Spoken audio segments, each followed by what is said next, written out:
السلام علیکم۔ وعلیکم السلام مفتی صاحب اسی آج سے جا رہے ہوں میں دوسرا سن کے تھا پہلا سوال سے پھر اصل دونوں میری شوہر کی بہن کی بھائی کی خف کی ناراضگی تھی پھر انہوں کو جانا تھی اسی تو ناراضگیاں بڑی کیوں اسی اتنی ناراضگیاں کیوں پالی ہیں ہیں کافی اصل کا قصور نہیں ان کا قصور تھا نا تو پھر میں کہوں جائیں گے نا قصور جنہ دا بھی سی تو ناراضگیاں بڑی ہیں ساڑی چلو میں دسنا انشاءاللہ جی اچھا جو میری بہن کہتی ہیں کہ وہ حج پہ جا رہے ہیں تو ان کے آپس میں کوئی رشتہ داروں سے ناراضگی ہے تو کیا ان کو راضی کرنا ضروری ہے کہ بھئی ہم ان کو راضی کریں اور پھر حج پہ جائیں؟ دیکھیں حج پہ جائیں نہ جائیں ناراضگیاں تو ختم کرنی چاہیے، اس کا تعلق حج کے ساتھ نہیں ہے۔ یہ جو آج ہم نے حج کے ساتھ اس معاملے کو رکھ دیا ہے نا کہ بھئی حج کرنے جا رہے ہیں تو کہتے ہیں جی چلو معافی تلافی کرو، تو معافی تلافی کا مسئلہ حج کے ساتھ نہیں ہے۔ معافی تلافی کا مسئلہ جو ہے وہ حج کے بغیر بھی ہے۔ تو حج پہ یہ ہوتا ہے کہ بھئی بندہ جا رہا ہوتا ہے وہ کہتا ہے یار حج قبول نہیں ہوگا، دلوں کو صاف کر کے جاؤ، معافی مانگ کے جاؤ، تو بہت اچھی بات ہے،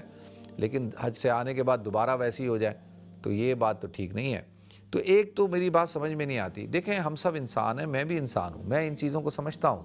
میں بھی آپ ہی میں سے ہوں نا، ہم سب انسان ہیں اور انسانوں کے جو مسئلے ہوتے ہیں وہ ایک جیسے ہی ہوتے ہیں، ان کی پرابلمز بھی ایک جیسی ہوتی ہیں، ان کی لائف بھی ایک جیسی ہوتی ہے، ہم سب کی زندگیاں ملتی جلتی ہوتی ہیں،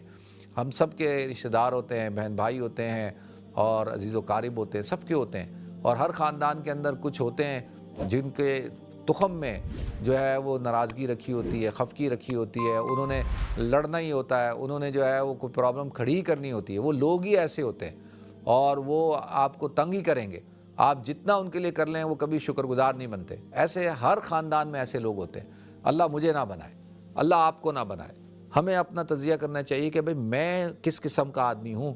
میرا کیا کردار ہے۔ تو اب ایسے لوگ ہیں جو ہر وقت جو ہے پرابلم کھڑی کرتے ہیں، تنگ کرتے ہیں، پریشان کرتے ہیں، لڑائی کرتے ہیں، جھگڑا کرتے ہیں اور حسد کرتے ہیں اور لوگوں کے درمیان جو ہے وہ چغل خوریاں کرتے ہیں، تو اب ایسے انسانوں کے ساتھ کیسے ڈیل کیا جائے؟ تو دیکھیں ایسے شخص کے ساتھ تو جو ہے وہ اسلام یہ کہتا ہے کہ آپ صرف اور صرف وہ تعلق رکھیں جب نظر آ جائے کہیں مل جائے سلام کریں، آپ سلام کریں، وہ سلام کرے، جواب دیں، آپ سلام کریں، وہ جواب دے نہ دے، آپ کی ذمہ داری ہے آپ سلام کریں، بیمار ہو جائے آپ اس کی عیادت کریں، انتقال کر جائے اس کے جنازے میں چلے جائیں، ٹھیک ہے؟ اگر اس کے گھر میں کوئی